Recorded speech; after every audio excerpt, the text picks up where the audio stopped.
Bismillahir Rahmanir Rahim. Alhamdulillahi Rabbil Alameen. In the name of Allah, the Beneficent, the Merciful, all praise is due to Allah, the Lord of all the worlds. Peace be unto you. Assalamu alaikum. We want to welcome our friends and guests in South Africa, the United States, and around the world to this week's edition of A Conversation with El-Hajj Mauri Salaakhan. I am pleased to be your host, coming to you once again through the Salam Media platform out of Johannesburg, South Africa. Salam Media is an online portal for humanitarian journalism. We don't just report the news, we advise you on what you can do about it. Today's special guest is Dr. Velva Boles, a deeply committed healthcare professional on a mission during very challenging times.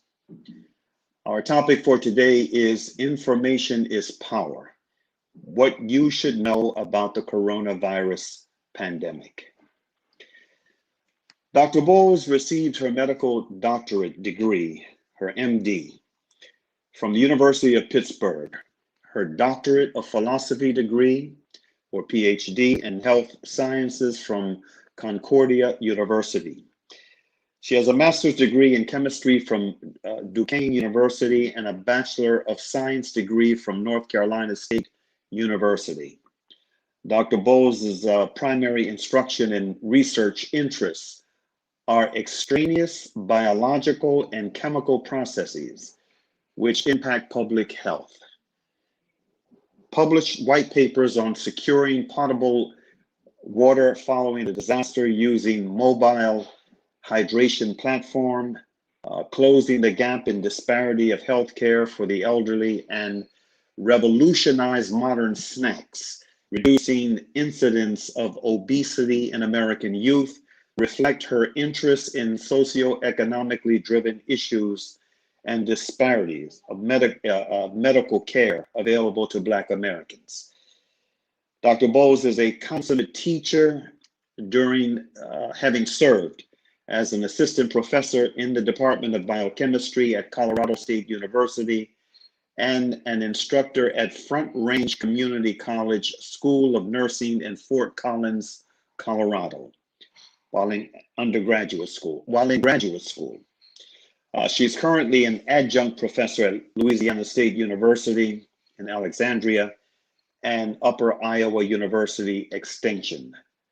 Dr. Boles has worked in numerous industrial settings over her career, including as a senior scientist for Westinghouse, senior marketing consultant for Gulf Oil, USA, as a primary care physician in Louisiana, South Carolina, and Missouri, as a clinical medical director, certified medical investigator, laboratory medical director, visiting researcher at the Center for Disease Control, Zoonotic Division in Fort Collins, Colorado, assisting in research on investigating hantavirus, Lyme disease, and dengue fever.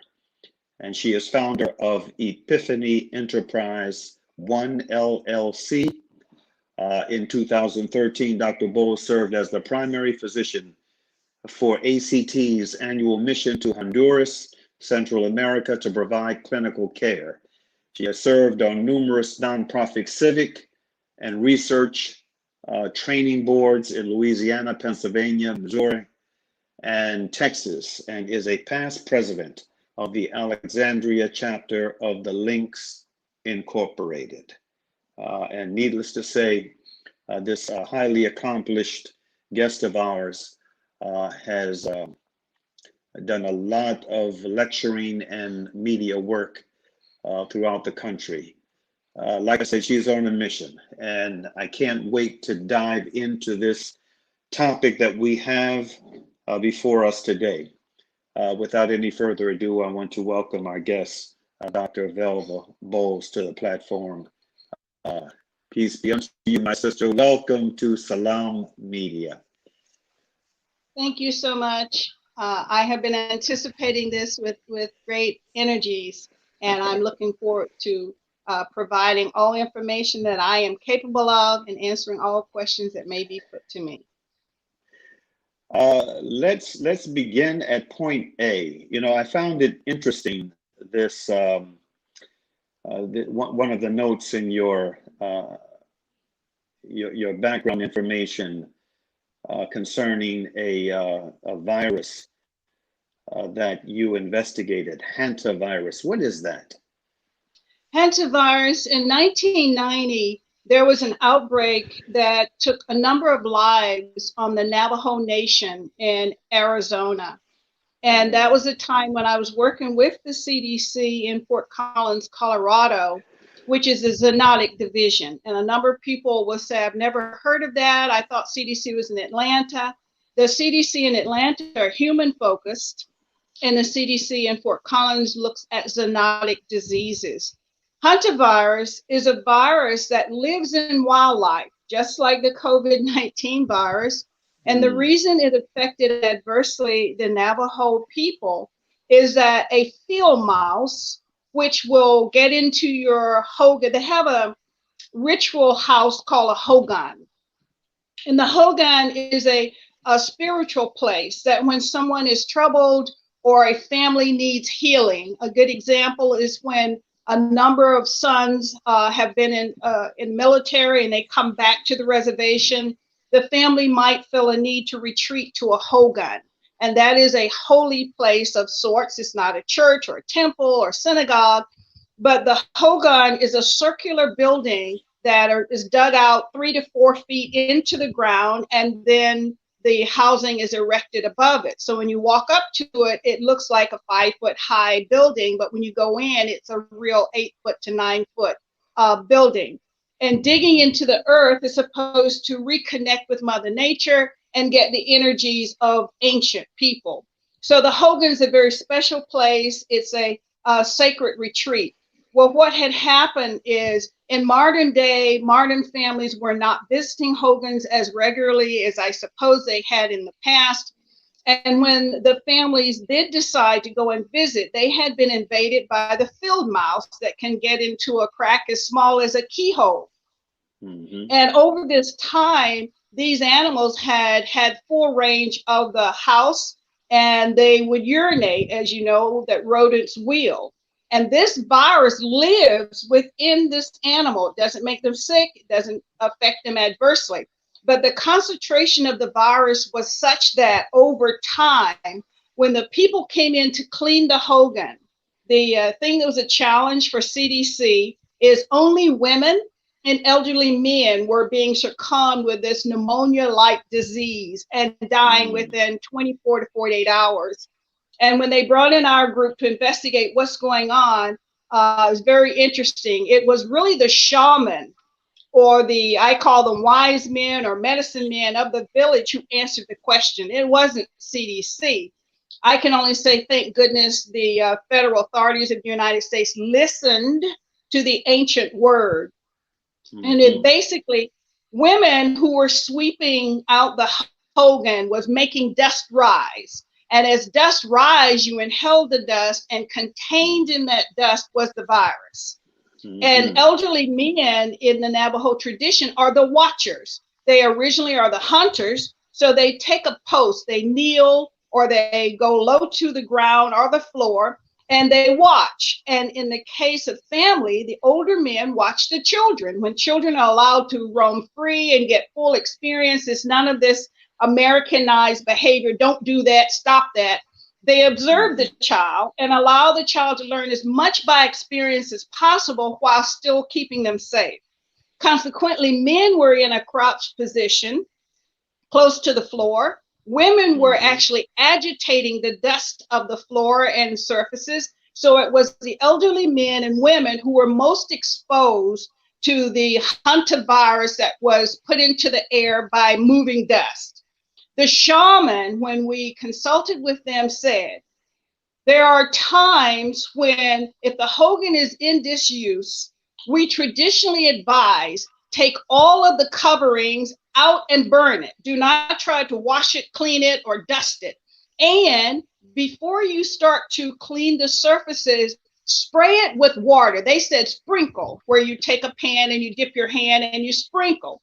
And the reason was the ancient people said you had to contain the absence. Now that's an interesting way to think about it, but that was their language. And what we learned is that all that was necessary to contain this particular viral infection is when you went into a hogan after it had been locked up or away from humans for some time, to take a water bottle and spray surfaces with water, causing the dust not to rise, and then clean the surfaces or sweep the floor, because you would not be at risk of inhaling the virus when you start agitating it with duff cloths and brooms. So this very simple, ancient, what I call grandma common sense, stopped this scourge, because I'm pretty sure it was more than 100 people died. There were all kinds of negative press about what was going on in the Navajo Nation. And as you know, the Native American nations are sovereign. They're not part of the United States per se, but they can ask for assistance, as any nation can, when they have something they're facing. So that was one of the things that was a major eye-opener to me, to say, listen to the people who are normal to that area, that all the education in the world cannot trump real experience, real life experience. So I always, when they ask me, say, yes, CDC was called in. Yes, CDC filed a report, but the persons who told us how to fix the problem, one, is when there is a high crop season, like lots of grasses due to heavy rain, you'll have an increase in this particular rat or mouse population. And once this population is high, their tendency to invade houses or invade barns is also high. So it really says, watch what's going on in your environment. If there's a heavy harvest of grains and an increased population of rodents, eradicate the rodents, be mindful of how you are keeping the grain. And when you go to clean in your rural setting, dampen the floor and hard surfaces before you start to dust and clean. So that was the history on hantavirus. And the bottom line is common sense and ancestors, that those who had come before with their very cryptic warnings: burn what is in the house, don't try to clean it, and moisten or sprinkle the surface before you clean. And this wisdom was not yielded to, I guess I would say, heeded by the more modern young people that were now inhabiting or trying to inhabit the hogan. This gives us a perfect segue into our topic for discussion today. What is the coronavirus, and what distinguishes this virus, aka COVID-19, from other viruses? What distinguishes this pandemic? The coronavirus is an ancient virus, over 6,000 years old, and we say that because that's as far as we can track it. Doesn't mean that it didn't exist before then. It is a tendency that humans do not call something a bad thing until it adversely affects humans. The coronavirus lives in wildlife. Now, the parallel, when I say it lives, and people say, I don't understand. Let's consider the common cold. Many of us who gets a stuffy nose or start to sneeze or feel tired for 3 to 5 days, have a low-grade fever, someone will say, oh, he only has a head cold, or she only has a chest cold. And we don't get excited unless it goes to pneumonia. We just comfort the person, give them lots of fluid, vitamin C, and wait 7 or 10 days, and we go about our life. The common cold is a coronavirus, folks. It happens to be what we call an alpha coronavirus. That particular coronavirus makes us a little bit sick, but it doesn't kill us, and it doesn't give us long-term harm, so we disregard it and we live with it. Well, its cousin, the beta coronavirus, which is of the family of SARS and MERS, and now the one they're calling COVID-19 is really a SARS type coronavirus.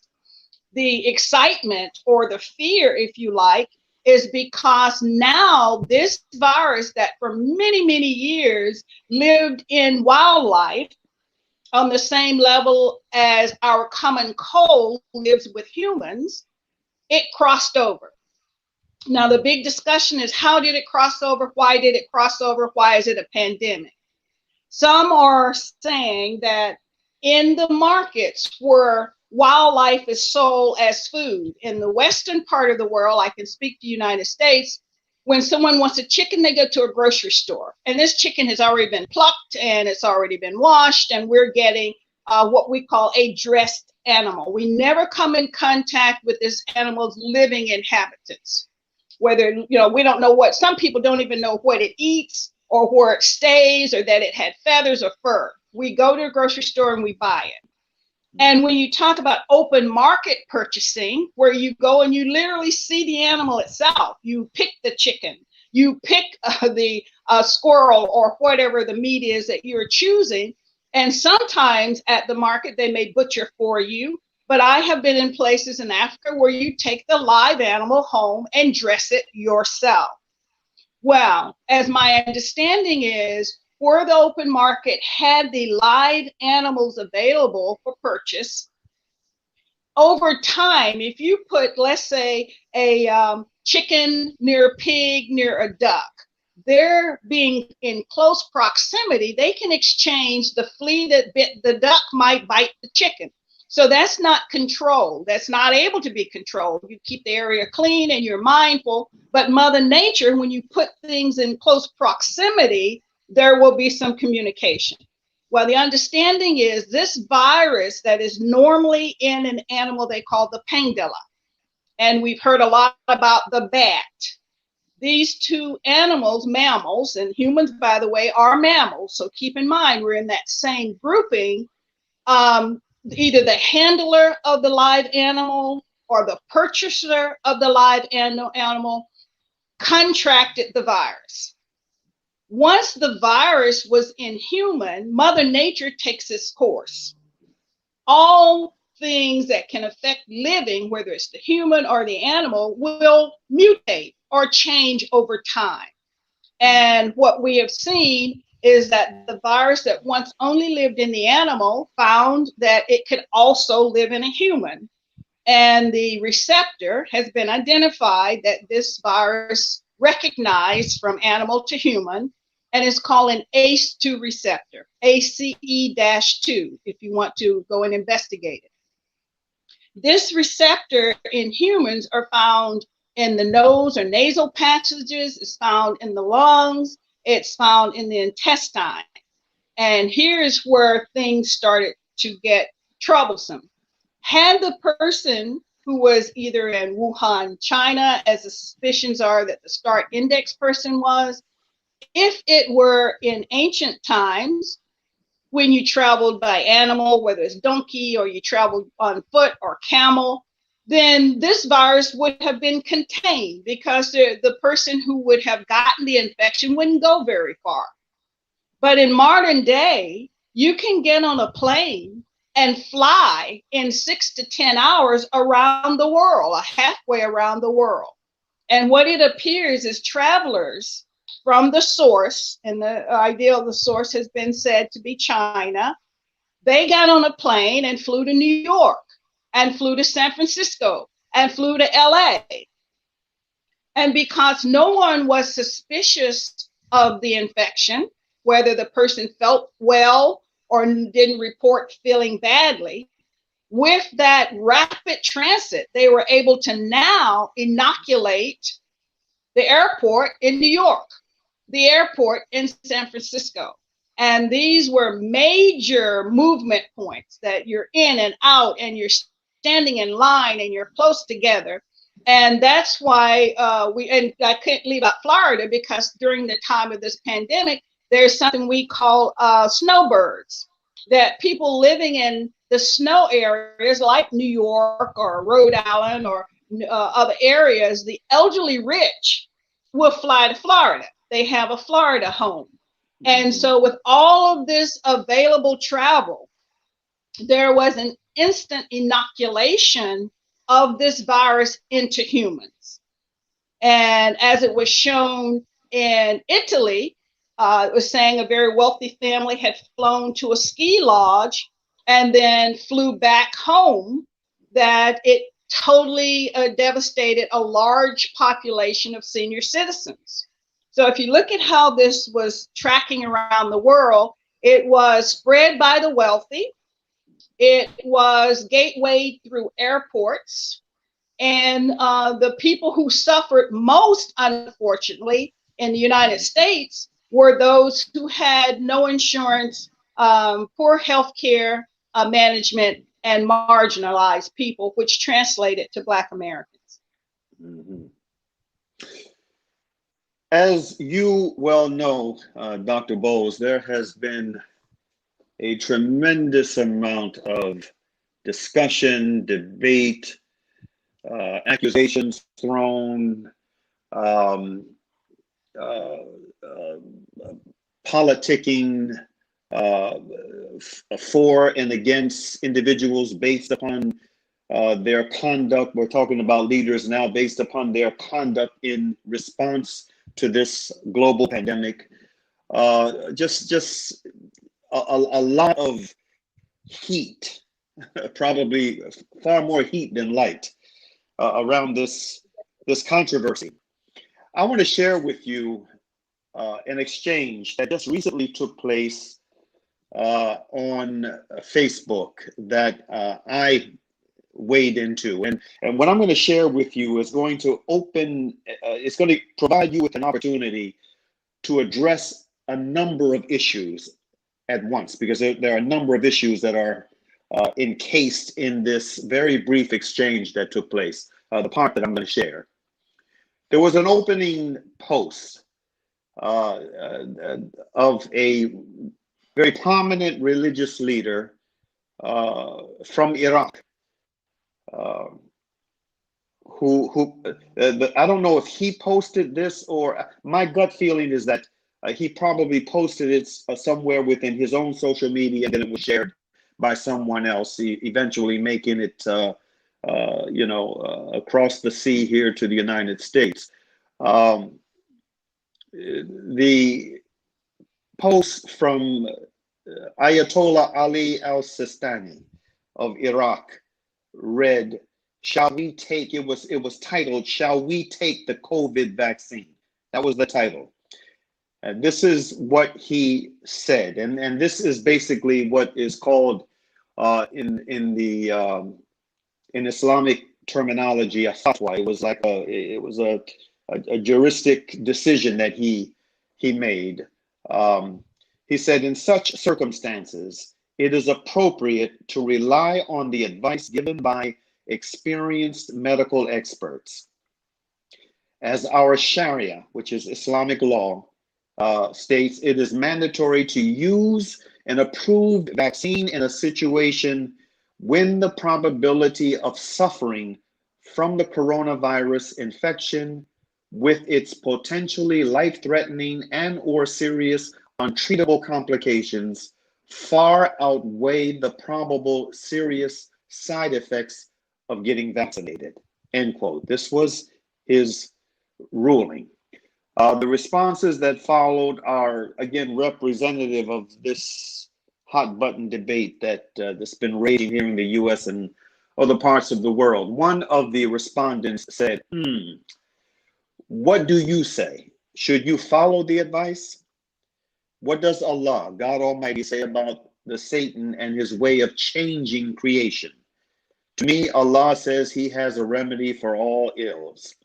Now, my response to this respondent was, irrespective of how one feels about the COVID vaccine controversies, Ayatollah Sistani's fatwa strikes me as being rooted in al-Sharia, or Islamic law, and medical science.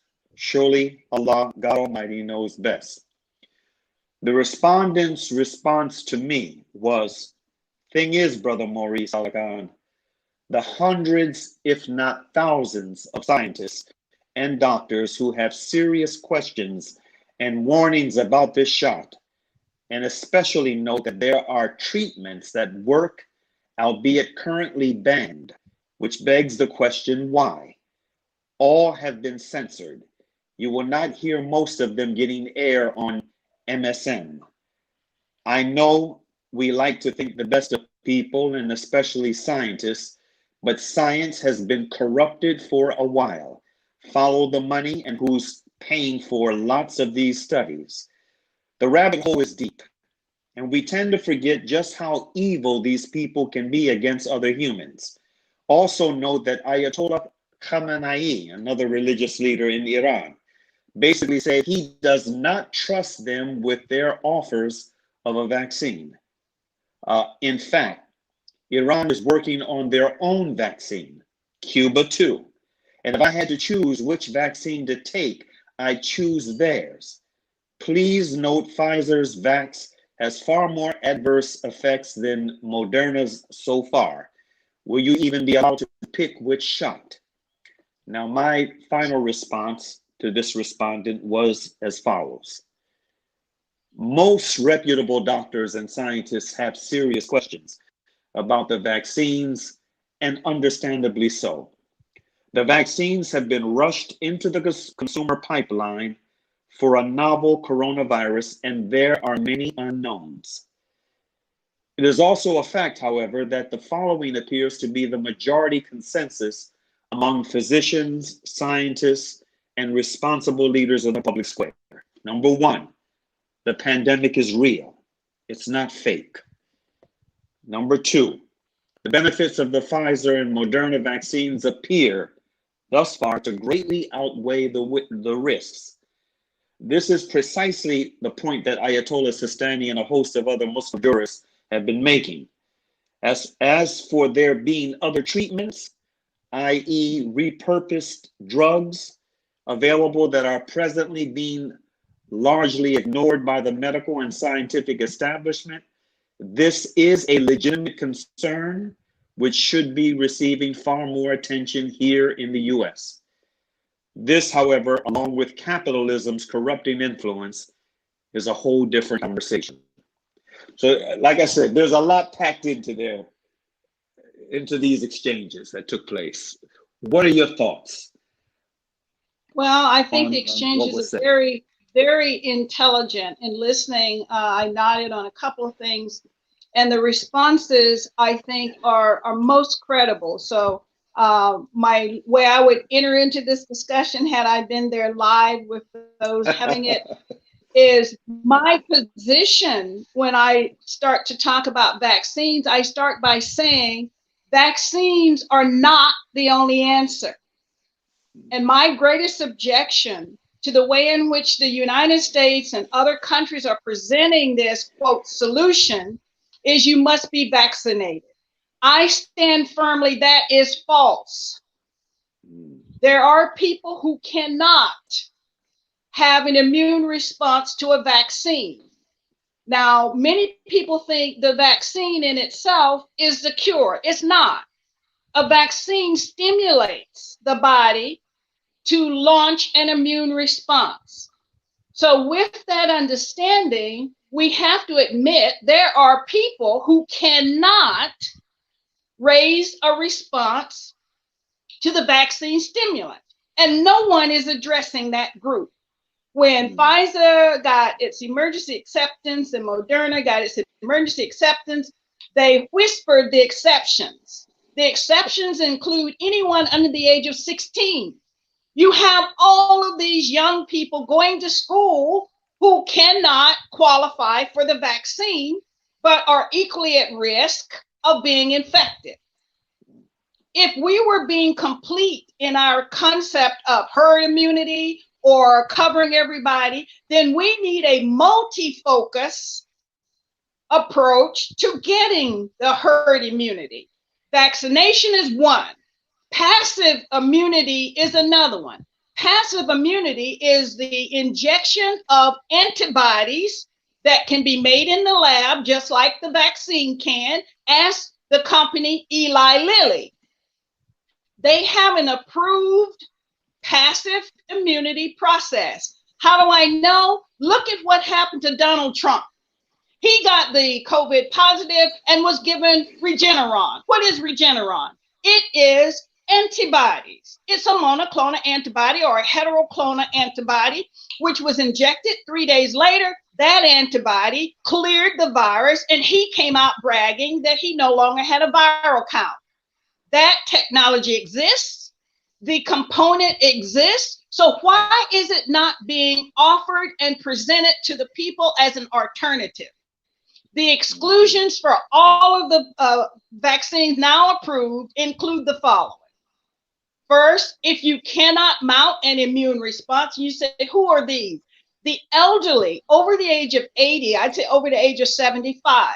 Many people have a sluggish immune system and cannot mount an immune response. You can give them the vaccine, but if their body cannot respond, that vaccine essentially is wasted. You could, however, give them a passive immunity, the immunoglobulins, and protect them from 3 to 6 months passively. People would say, what do you mean passive immunity? I said, the best example is breastfeeding. Every mother who gives birth to a child secretes a solution called colostrum. And for 2 to 3 days after the birth of a child, not just humans, I'm talking animals as well, cows, sheep, horse. If you ever talk to a wise farmer, he will tell you he wants that calf or that little lamb to nurse within the first few hours of birth. What is happening during that natural process is called passive immunity. The mother is supplying to this newborn these antibodies against whatever she has experienced in that environment, and it is critical. So I come back and say, humans, we're the intelligent group. Why would I subject an elderly senior to a foreign body, whether it's messenger RNA or any other viral particle, and say, body, now I'm giving you a new stressor, go and make some antibodies against this, when an alternative, which we have known about since 1901. In 1901, a physician received the Nobel Prize for demonstrating passive immunity. So if we have known this for 120 years, why isn't that also a frontline treatment? When they talked about the emergency acceptance of Pfizer messenger RNA vaccine, very quietly, I heard over the news line, but heard more of it in my webinars that I attend, say Eli Lilly is offering passive immunity antibodies to children under the age of 16 who are not eligible for the vaccine. Now I ask you, have you heard that on any news media? Have you heard it on any airways? It was very quietly stated. So I'm saying we're out giving senior citizens injections with marginal possibility of them even mounting an immune response when they could alternatively be offered a passive immunity, and they could have enjoyed the holidays with their children and loved ones without the risk of death. So I strongly question any establishment that gives you a single thing, making it sound like the only thing when nothing could be further from the truth. So my cry or outcry to particularly Black Americans, you are been labeled the ones with comorbidities. What does that mean? If you have diabetes, you have a compromised immune system. If you have high blood pressure, the COVID likes the ACE2 receptor. I just mentioned that. Guess what? There are so many ACE2 receptors inside of your blood vessels.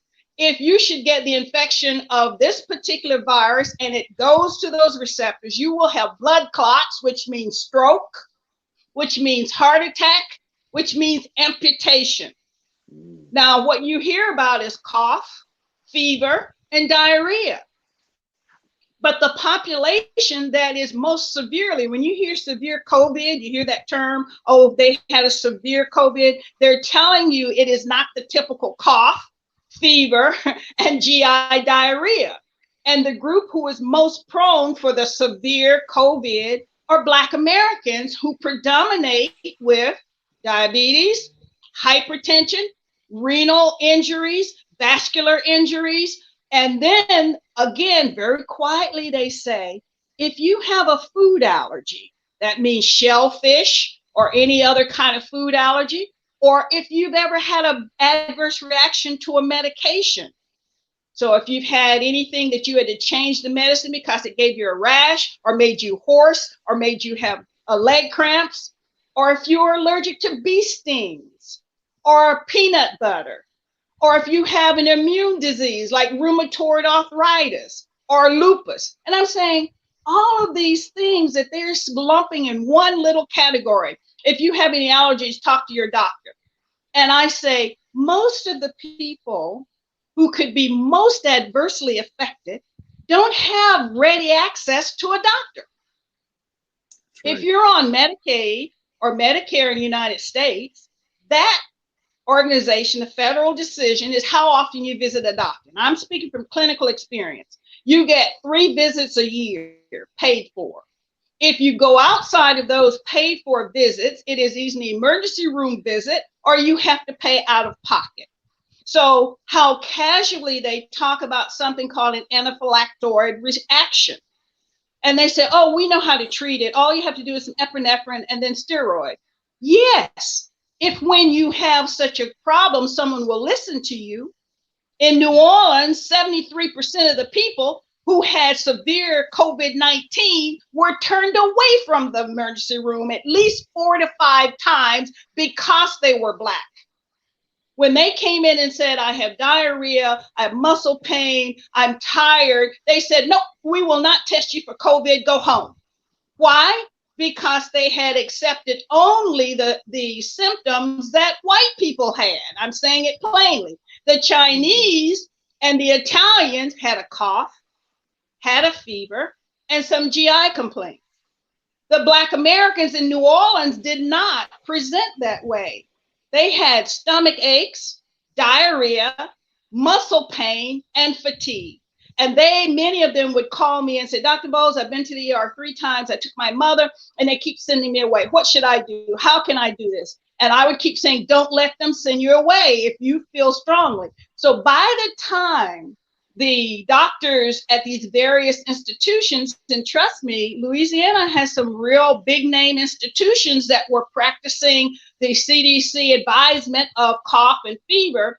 When they finally said, let's treat the patient and stop reading this piece of paper, they discovered that these people coming in who were Black Americans were in very severe, dire situation because they had lost a lot of fluids. The virus had multiplied many times in their body and they came in dying.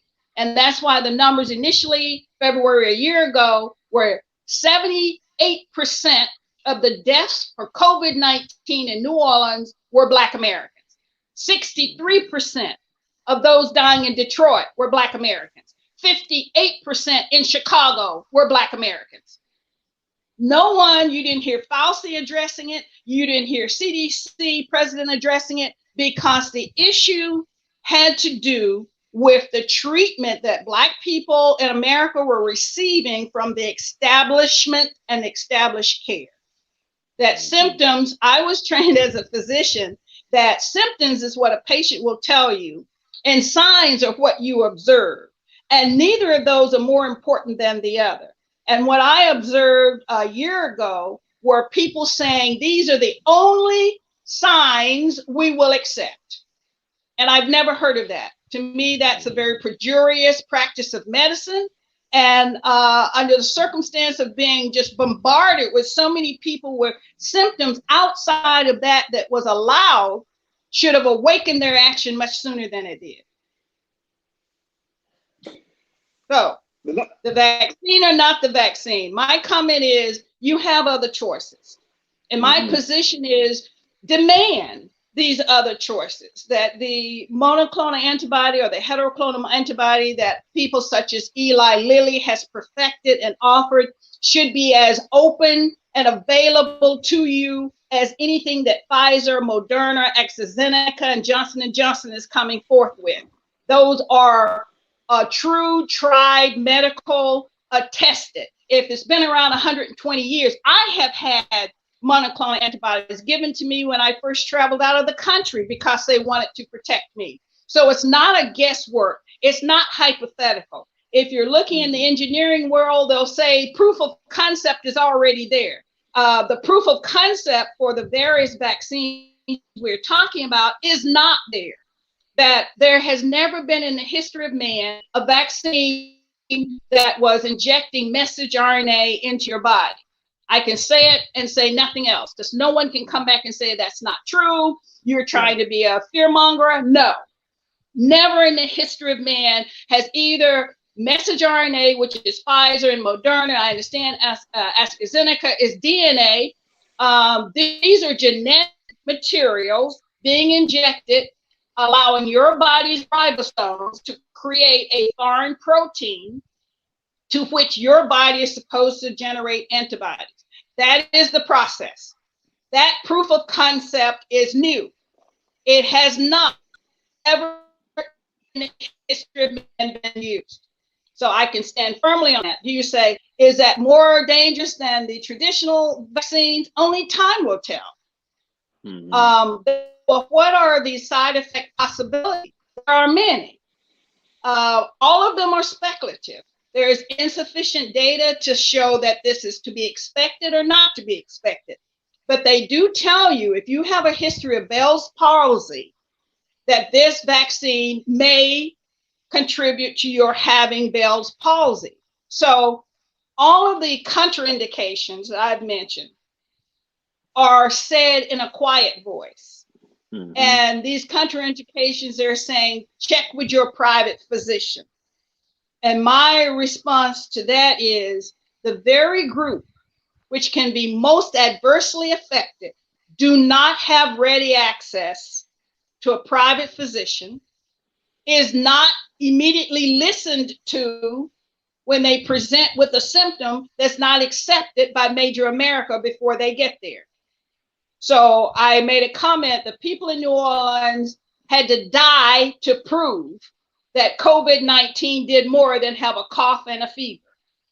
And I don't recommend anyone to die to prove something.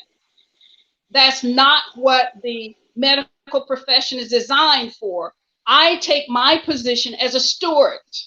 And when you have that position, I have to listen to you. I have to look and apply knowledge that I've gotten to help you. I'm not there to judge you or state what is and is not possible. I am the student every time I walk into a clinical environment. How am I a student? I have to learn from the person coming to seek help. And what am I trying to learn? I'm trying to learn, how can I help you? I am not to be exclusive, and certainly it should not be for financial benefit. You mentioned other medications. Ivermectin has been used extensively outside the United States. And let me pause and talk about ivermectin. In countries where people have parasites, worms or liver flukes or other kinds of filarias, like even in malaria, that is a live parasite. We use certain kind of anti-inflammatory medicines on a regular basis when you talk about tropical medicine or infectious disease medicine. Ivermectin has a long history of stopping the inflammatory response. Now, why is that important in COVID-19? The majority of deaths due to COVID-19 is because of a hyperimmune response. Now, there's a whole category of describing what cascades and what's involved. But for those who want to understand this point, your lungs must be able to get oxygen, migrate into these air sacs from your blood. So that, the oxygen to migrate through the air sacs to your blood, so you can oxygenate your body. And the carbon dioxide in your blood can migrate into those air sacs and you breathe it out. In a severe immune response, cells migrate to the lung and they fill up those air sacs, either with mucus or water or even the cells themselves. And when this happens, the oxygen and CO2 cannot pass through the walls of these thickened alveolars, and you suffocate. And that's why in the early stages last year, you heard ventilators, we're running out of ventilators. And then finally, one of the emergency room doctors said, this isn't a ventilator issue, that we can put as much pressure as we want in the lungs. The tissue of these air sacs are thickened. They are no longer penetratable by oxygen and CO2. So putting this pressure, which a ventilator does, pressurize the air, is not helping. Mm-hmm. So what could help is anything that can slow down that inflammatory response. So they started looking at what are agents that we already know that can slow down inflammatory responses. And that's how you heard about hydrochloroquine, and they tried it, it didn't work. They talked about steroids. Steroids work sometimes, not always. But the people who tried ivermectin found it to be consistently helpful when a person was in severe COVID. Now, I've read some of the papers, I've seen some of the articles, and to me, that data, if it says that it can save more than 60% of the people who otherwise have no choice, oxygen won't help, we have no antibiotic, why not approve ivermectin? Right. I don't know. Is it political? I don't know. Is it financial? I don't know. But I think that the people should understand you have more choice than simply the vaccines. That's the biggest note that I want to sing is there are alternatives, and I think they should be offered and not withheld. I agree. You know, Dr. Boles, you, as a physician scientist, this is what you are, a physician scientist. In your opinion, is COVID-19 overreported or underreported? Wow. I don't think it's overreported. In fact, again, see, I'm an inclusive person. I bring everybody in the circle that I think should be there and make sure they spread it outward. What is happening, unfortunately, the original COVID-19, the beta coronavirus, the spike protein virus, has started mutating. There are over 30 mutations. Now, someone said, why is it mutating? What are you talking about? My best way to explain a mutation is I bring it to a very humble level. If you know a child is 10 years old and you interact with them and they're a skinny little kid, they're a beautiful child, and you see that child 4 years from now, and now it's a young man with a gravelly voice and a few whiskers on his chin, and he's taller than you are. What happened in those 4 years is the child mutated or he changed. He has grown with time. There's nothing wrong with him. He's the same young man you used to know, but to see him now, he is very different. So if you accept that living, just being alive gives rise to change. We miss it when we get to be old. We might see our hair get gray or we may be losing some hair, and those are still changes. But when something is new and young, it changes rapidly and majorly. So coronavirus in the human is new. So the changes that it's going through, adapting to its new host, are many. So these new strains, as they're referring to, they've now come out to see that 3 out of some 30, there's more than 30 changes that has been observed for those who are tracking the changes, but 3 of them has caused this virus to become more aggressive. Now, 29 of them, no big deal, but 3 of them has made them fierce.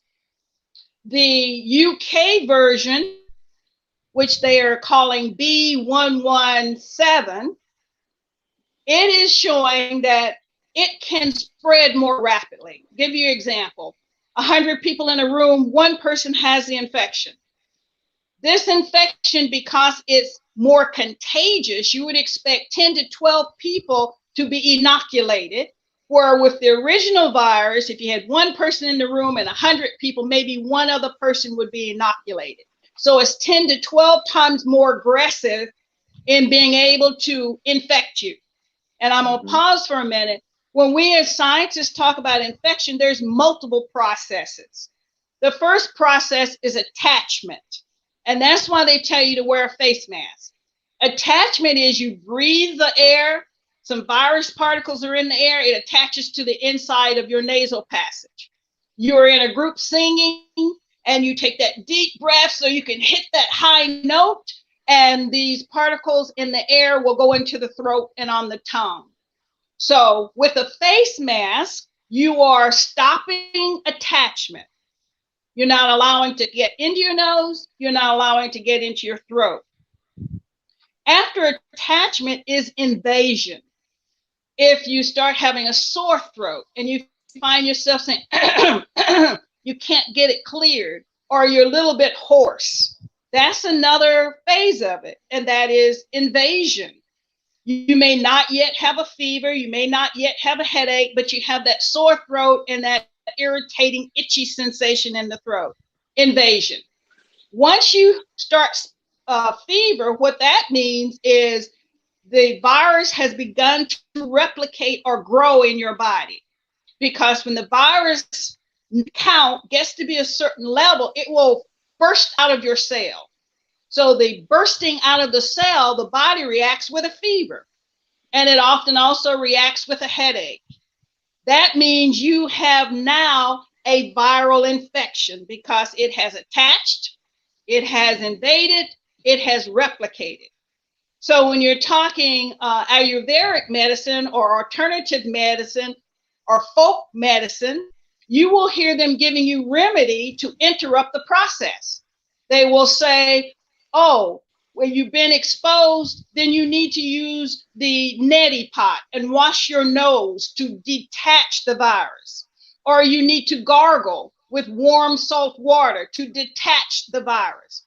People say, well, does that work? The answer is yes. If you minimize attachment, then you minimize the potential of ultimately being infected. So the old ways make sense. Some of the modern application of Ayurvedic, they say, well, zinc lozenges. They have shown that the zinc lozenges prevent attachment, which means that if you have a sore throat, you go to zinc lozenges, you go to gargling. Is there a potential for you to reduce the attachment? The answer is yes. So the remedies that were offered before we got so sophisticated was reacting to the process that had been observed by the elders. But moving forward, when you ask about the virus is mutating. We now have 3 very aggressive strains. One is from UK, B117. The other is out of South Africa, and they call that 501Y.V2. And then there's one out of Brazil, which they call P1. The biggest shakeup to the scientific world is the South African virus is not susceptible to the vaccine that Pfizer makes and Moderna makes. So you may hear them talking about Pfizer and Moderna may offer a booster after you've taken the first 2 shots. What they herald as good news is the Johnson & Johnson vaccine, which just got approved. It is effective against the South African strain, and the Johnson & Johnson vaccine is a single dose. You don't take 2 shots, you take a single shot. So things are evolving very rapidly. And the debates of should you take the vaccine or not should now be which vaccine, and not only which vaccine, or is this vaccine moving as fast as this mutations of the virus? So again, if you went to the alternative methods, you wouldn't have that concern.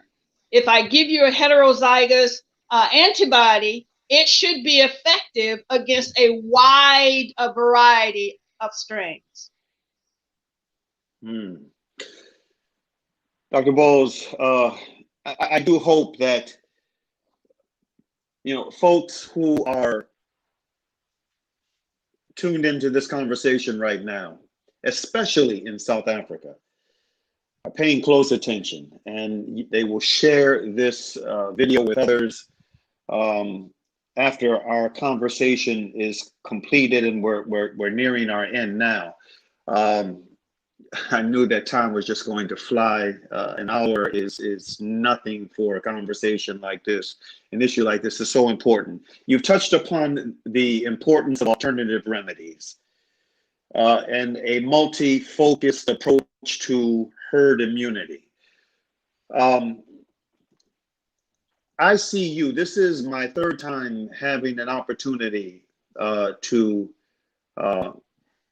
hear from you, and by the grace of Almighty God, it's through a platform that I have a little something to do with.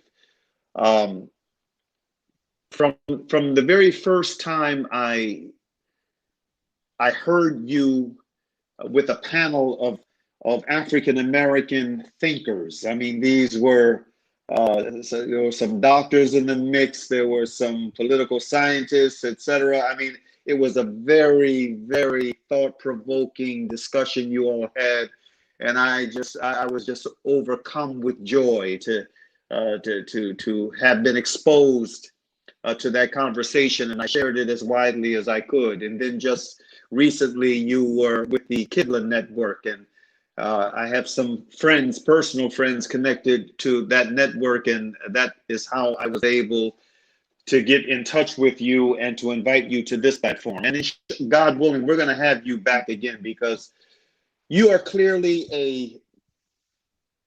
a healthcare professional on a mission.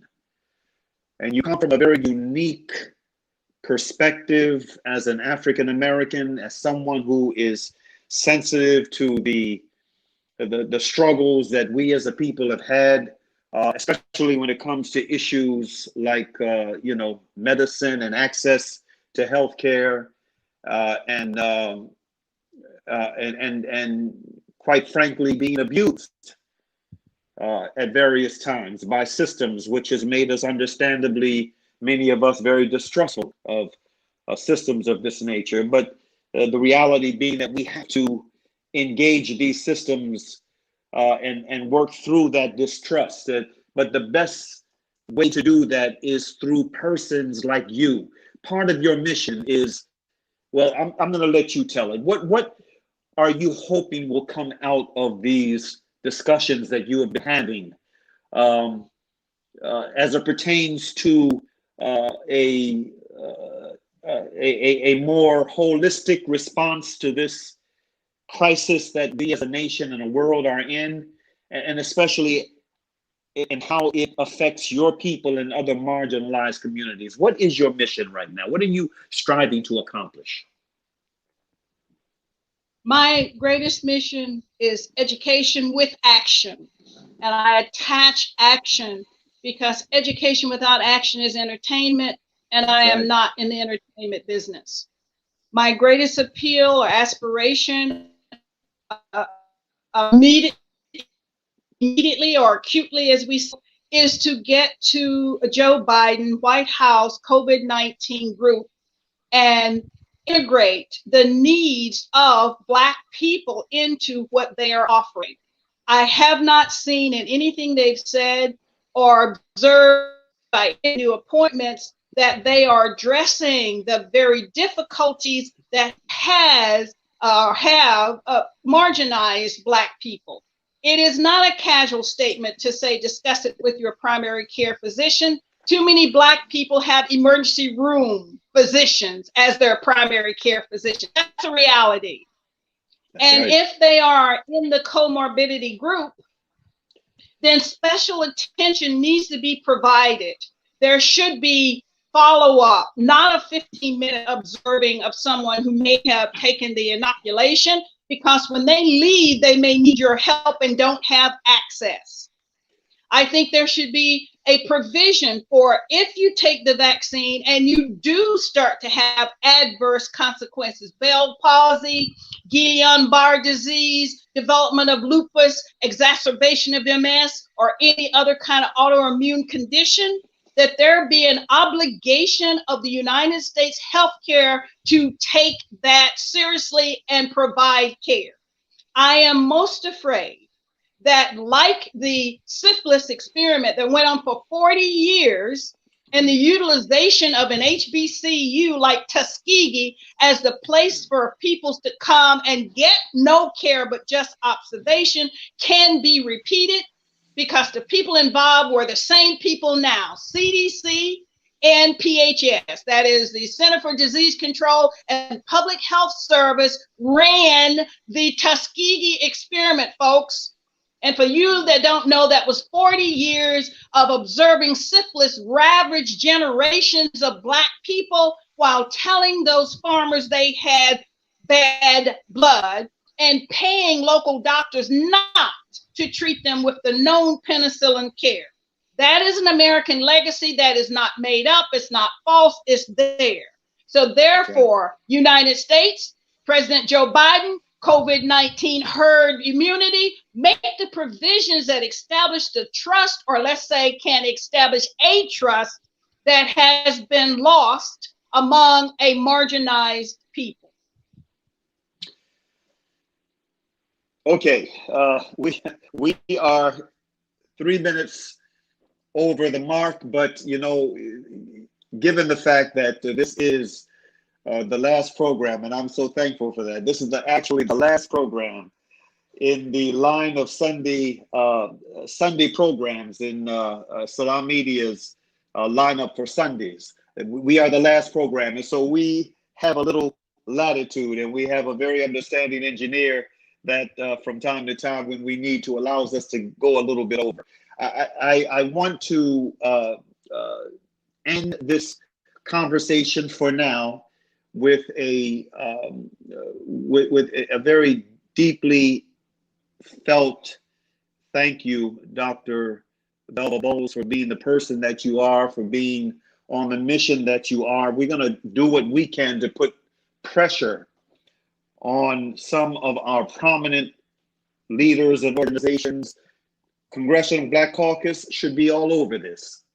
I mean, they should be spearheading a campaign for Dr. Boles to be a part of whatever COVID-19 response there is, especially within the African American community. So the word is out there, the word is being spread, and we're going to continue to do our part to help spread it, to help generate pressure. Are there any final thoughts you want to make before we sign off for today's program? Any final thoughts? I invite my people to be there to ask questions. Don't be herded like sheep. There are alternatives. Make the request and let your voice be heard. Let your voice be heard. Couldn't be a more effective and much needed final thought than that. Thank you again, Dr. Velva Boles. And one of the reasons why I wanted to go as extensively into your background as I did at the beginning is because I wanted folk who tuned into this program to know this is not just someone, talking off the top of her head, someone with a, with a great gift for gab, that sounds more substantive than what she really is. No, you are a very substantive sister. I am very honored to know you. I'm so pleased and honored to know that someone like you is in the mix, pushing hard for justice, for equity in this healthcare field. For me, this is another example of why universal healthcare is absolutely needed. Universal healthcare is needed. It should be considered a human right, and it's a shame that a country as prideful as America, as resourced as America is lagging way behind other Western quote unquote democracies on universal healthcare. But that's another discussion for another day. Inshallah ta'ala, we're going to have you back. Thank you so much for the time you gave us today. God bless you. And with that, to our Salam Media audience in South Africa and here in the U.S. And other parts of our global community. We sign off as we normally do with those beautiful verses from the Quran, from the Surah Asr, or the time. In Arabic, Bismillahir Rahmanir Rahim, wal asr innal insana lafi khusr. إلا الذين آمنوا وعملوا الصالحات وتواصوا بالحق وتواصوا بالصبر, which means in translation, in the name of Allah, in the name of God, the most compassionate, the most merciful, by the token of time through the ages, verily humanity is in loss, except those who believe and do good, and exhort one another to truth, and exhort one another to patiently persevere. Thank you again. Peace be unto you. Assalamu alaikum.